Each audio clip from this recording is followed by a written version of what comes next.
ఈరోజు మన ఆరోగ్యమే మహాభాగ్యం కార్యక్రమానికి డాక్టర్ ద్వివేదుల సత్యశ్రీ గారు వచ్చారు. వీరు సీనియర్ పల్మనాలజిస్ట్. వీరితో మాట్లాడి ఉబ్బసం వ్యాధి గురించి తెలుసుకుందాం. నమస్కారం అండి డాక్టర్ సత్యశ్రీ గారు. నమస్కారం అండి. డాక్టర్ గారు, ఉబ్బసం వ్యాధి అంటే ఏంటి, దీని కారణాలు ఏంటి చెప్తారా? ఉబ్బసం అంటే శ్వాసకోశ నాళాలు ట్యూబ్స్ ఏవైతే ఉంటాయో అవి ఉబ్బిపోతాయి అన్నమాట. సో ఇది జెనెటిక్గా ఉండొచ్చు, అంటే ఫ్యామిలీలో ఎవరికో ఉండి వంశపారపర్యంగా రావచ్చు, లేదా ఎవరికి లేకపోయినా ఈ మధ్య కాలంలో కేసులు చూస్తున్నాం పొల్యూషన్ ఎక్కువైపోవడం. అలర్జీ అన్నమాట, మన body reaction to out side చాలా ఉంటాయి. డస్ట్, పొల్యూషన్, లేకపోతే ఫ్లవర్ పోలెన్స్, చాలా కారణాలు ఉండొచ్చు. సో చిన్నవాళ్ళలోని చూస్తాం, పెద్దవాళ్ళలోని చూస్తాం అన్నమాట.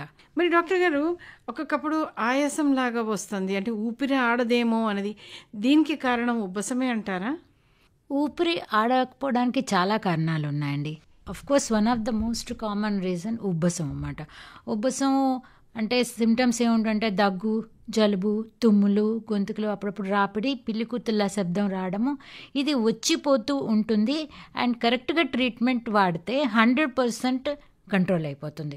అంటే అటాక్స్లో వస్తుంది పోతుంది అన్నమాట. అండ్ పూర్తిగా మీరు ట్రీట్మెంట్ సక్రమంగా వాడితే రెమిషన్ వచ్చేస్తుంది ఉబ్బసానికి.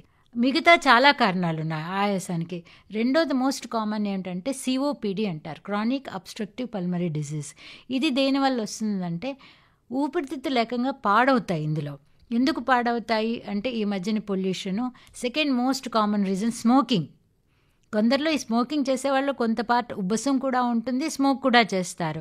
అండ్ లేకపోతే ఫ్యాక్టరీస్లో పనిచేసే వాళ్ళు, షుగర్ ఫ్యాక్టరీ అనండి, సిమెంట్ ఫ్యాక్టరీ అనండి, స్టోన్, యాస్బెస్టాస్ ఫ్యాక్టరీస్ అన్నీ ఉంటాయి కదా మైనింగ్లోని, వీటిలో సిఓపిడి, ఈ కంపెనీస్లో అక్కడ పనిచేసే వల్ల పొల్యూషన్కి ఎక్స్పోజ్ అయ్యి ఇది వస్తుంది. అలాగే ఆయాసానికి కారణం అంటే ఈవెన్ హార్ట్ ఫెయిల్యూర్, హార్ట్ సాగిపోవడం, రక్తం తగ్గిపోవడం అన్నమాట. హార్ట్ అటాక్ వచ్చాక చాలామందికి ఒక పోర్షన్ ఆఫ్ హార్ట్ పనిచేయదు, సాగిపోతుంది అన్నమాట. దానివల్ల ఏంటంటే పల్మనరీ కంజెషన్ అంటారు, అంటే ఊపిరితిత్తుల్లో నీరు చేరుతుందన్నమాట. నీరు దానివల్ల కూడా ఆయాసం వస్తుంది.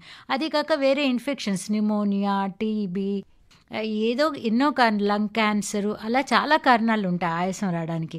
బట్ ముఖ్యంగా మీరు సిమ్టమ్స్ వైజ్ మీరు తెలుసుకోవచ్చు దేనివల్ల వస్తున్నది, దాన్ని బట్టి ట్రీట్మెంట్ ఉంటుంది. మరి ఇక్కడ ఒక్కొక్కటి మనం ముందు మాట్లాడుకుందాం. దానికంటే ముందు మీరు ఒక పదం వాడేరే, సిఓపిడి. అది అంటే ఏంటి, మా శ్రోతలకి వివరిస్తారా? సిఓపిడి అంటే క్రానిక్ అబ్స్ట్రక్టివ్ పల్మరీ డిజీజ్. ఇందులో ఇప్పుడు ఊపిరితిత్తుల్లో చిన్న బుడగల్లా ఉంటాయి, తెలిసిందే. అందులోంచి మీకు గాలి ట్రాన్స్ఫర్ అవుతూ ఉంటుంది, అంటే మనం ఆక్సిజన్ లోపలికి వెళ్తుంది, మనం వదిలేసిన కార్బన్ డైఆక్సైడ్ బయటకు వస్తుంది అన్నమాట. ఇవి చాలా థిన్గా ఉంటాయి, ఆ బుడగలు చాలా పల్చగా ఉంటాయి అన్నమాట.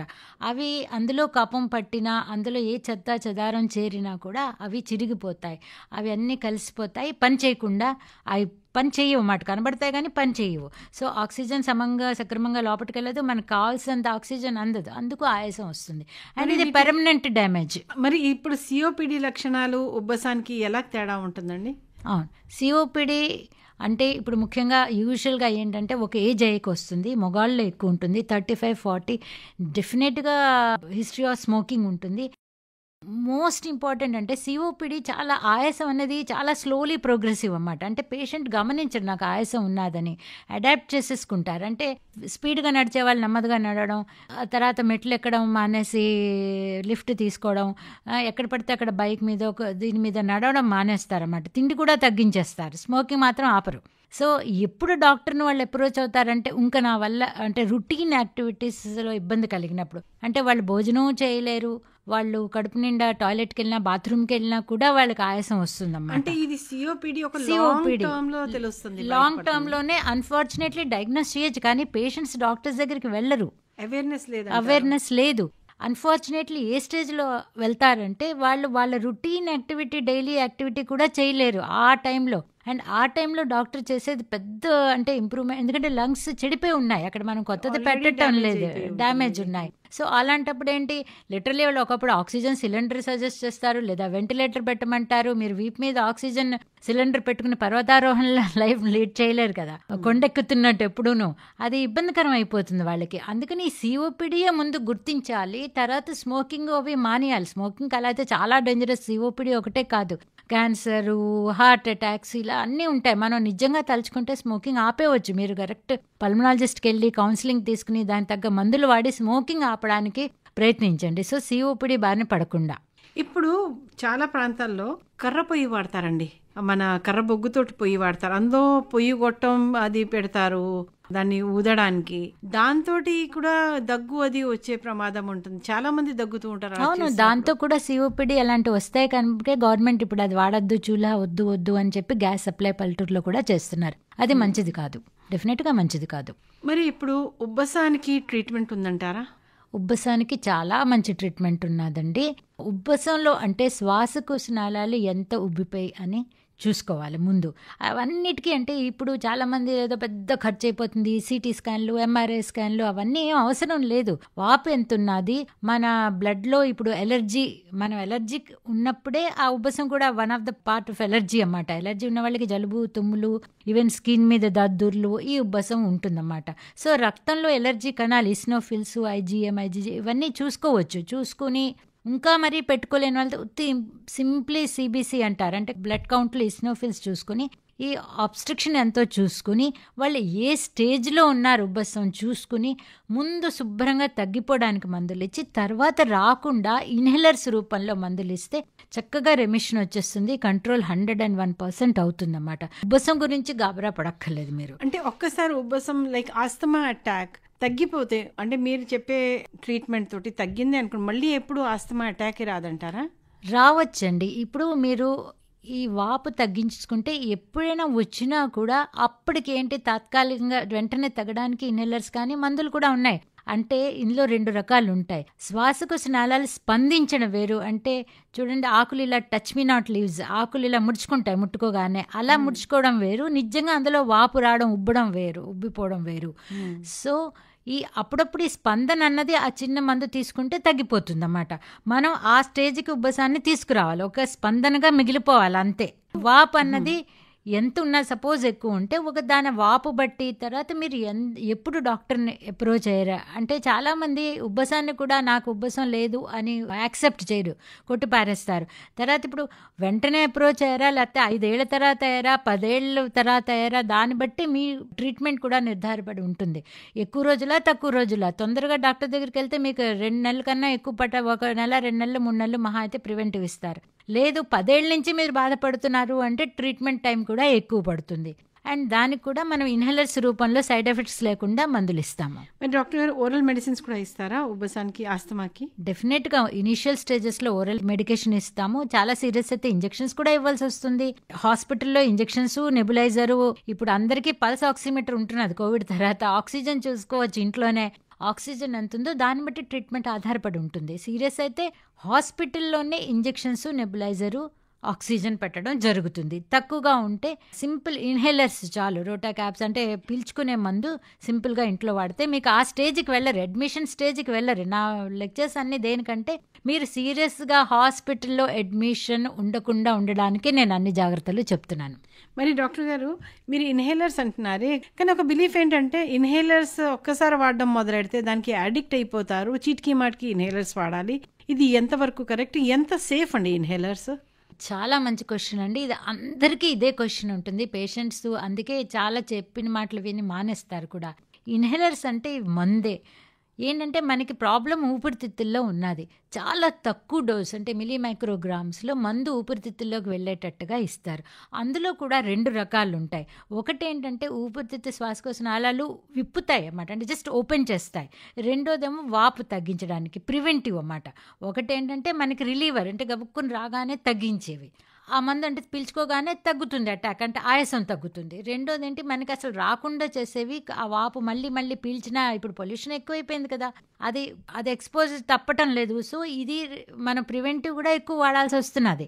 అంతేకాని దానివల్ల సైడ్ ఎఫెక్ట్స్ అంటే కొన్ని ఏళ్ళు అయిపోయింది ఇప్పటికే అవి ఇన్వెంట్ చేసి, ఏమీ సైడ్ ఎఫెక్ట్స్ ఉండవు. దాంతోపాటు బలం మాత్రలు, ఇమ్యూనిటీ పెరిగే మాత్రలు, జింక్, B కాంప్లెక్స్, మినరల్స్ ఉండే మాత్రలు మేము ఇస్తాము. సో ఇది ఎడిక్షన్ కాదు. ఎడిక్షన్ దేన్నంటారు? ఏదైనా ఫర్ ఎగ్జాంపుల్ స్మోకింగ్, ఆల్కహాల్ ఏదైతే ముందు తీసుకున్నప్పుడు సరదాగా ఉంటుంది, తర్వాత మానలేరు. అదే ఆనందాన్ని ఇవ్వదు. ఎడిక్షన్ అంటే ఏంటి? ఆనందం ఇవ్వకపోయినా అది లేనిది ఉండలేరు. ఇది అలా కాదు, ఇది మందు. ఇది కూడా డోసు బట్టి ఎక్కించడం, తగ్గించడం, ఆపేయడం జరుగుతుంది అన్నమాట. కానీ ప్రజలు ఏం చేస్తారంటే ఇందులో ఈ రిలీవర్స్ ఉంటాయి కదా, వెంటనే తగ్గుతుంది. అది ప్రైస్ కూడా కొంచెం తక్కువ. అది వేసేసుకుని వాళ్ళు ఇష్టం వచ్చినప్పుడు ఎప్పుడు పడితే అప్పుడు వాడతారు. చెప్పిన మోతాదులో వాడరు. ప్రివెంటివ్ ఉన్నదే వాళ్ళు వచ్చినప్పుడు వాడతారు, లేకపోతే వాళ్ళు మానేస్తారు, కాస్ట్ పెట్టి కొందరు వాడతారు. ఇలాంటి తప్పులు చేయకూడదు. అలాంటప్పుడు మనం ఉబ్బసం అనవసరంగా ముద్ర పెట్టుకునే వాళ్ళం అవుతాం. ఆ మందు పని చేయకుండా కూడా పోతుంది. చాలా మంచి మందులు పని చేయకుండా పోతాయి. ఇప్పుడు ఆస్తమా పేషెంట్ అనుకోండి, వాళ్ళు రెగ్యులర్ లైఫ్ లీడ్ చేయాలంటే ఎటువంటి జాగ్రత్తలు తీసుకోవాలి, ఎన్ని భయాలు వదులుకోవాలి? అసలు భయపడే అవసరం లేదండి. చాలామంది ఇప్పుడు సౌరవ్ గంగూలీ, ఈవెన్ అమితాబ్ బచ్చన్ చూస్తున్నారు కదా, వాళ్ళకి ఆస్తమా ఉన్నది. టీవీలో కూడా చెప్తున్నారు. దే ఆర్ లీడింగ్ మనకన్నా చాలా చాలా చాలా యాక్టివ్ లైఫ్ లీడ్ చేస్తున్నారు ఫిజికల్లీ. నేను చెప్పింది ఫిజికల్లీ యాక్టింగ్ చేసి. సో దాన్ని బట్టే తెలుస్తుంది ఇన్హేలర్ వాడితే ఏమీ కాదు అన్న సంగతి. రెండోది, ఉబ్బసం నెపం పెట్టుకుని మీరు ఇంట్లో రెస్ట్ తీసుకోవడం, బెడ్ రిడన్ అయిపోవడం, పిల్లలు చదువు మానేయడం ఇలాంటివి చేయకూడదు కూడా. It's a criminal thing. అంటే దీనికి ఇంత మంచి మందులు పెట్టుకుని 100కి 100% తగ్గే అవకాశం ఉన్నప్పుడు దీన్ని అనువుగా పెట్టుకుని మీరు పనిచేయడం మానేసి లేకపోతే నాకు అమ్మో ఆయాసం అని ఆ నెపం పెట్టుకుని చాలామంది మిస్యూజ్ చేస్తారు. అలా చేయొద్దని నేను కోరిక. తగ్గించుకోవాలని దానికి. అండ్ ఇంకా ప్రివెంటివ్ అంటే కొంచెం యాక్చువల్లీ ఎక్సర్సైజ్ మంచిది, యోగా మంచిది, ప్రాణాయామం మంచిది. బట్ ఇవన్నీ కూడా అవి ట్రీట్మెంట్ కాదు. ఓన్లీ ఇవన్నీ ప్రివెంటివ్. నేను అన్నది అది అర్థం చేసుకోండి. కొందరు ఏమనుకుంటారు, ఓన్లీ ప్రాణాయామం చేస్తే నాకు రాదు. ఎస్ రాదు, బట్ వచ్చినప్పుడు మాత్రమే ట్రీట్మెంటే తీసుకోవాలి. కరెక్ట్, రెండు కలిపి ఉండాలి, నాట్ వన్ థింగ్.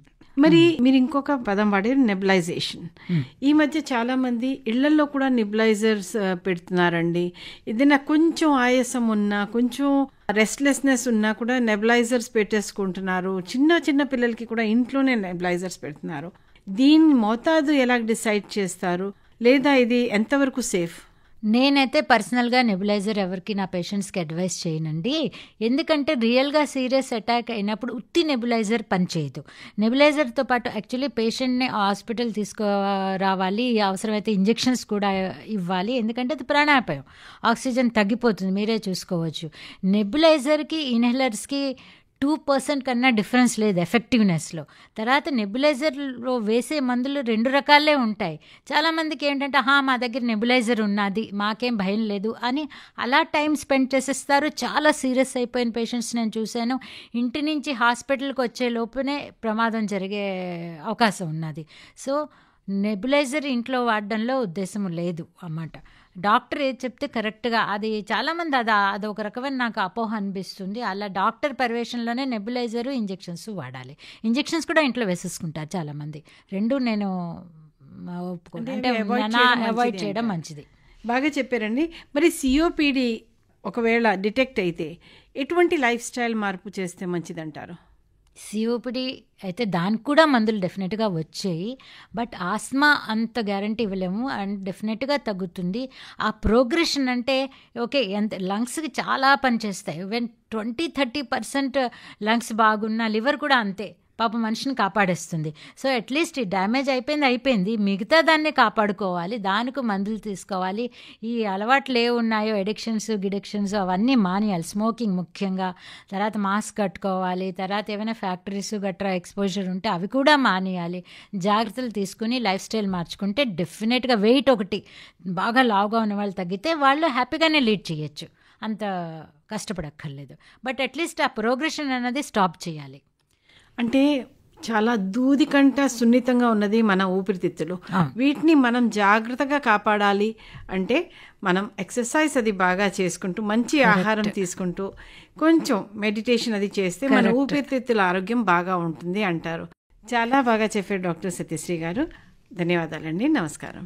థ్యాంక్స్ అండి. Once again to All India Radio. Thank you అండి. Thank you to all listeners. Thank you. Thank you ma'am.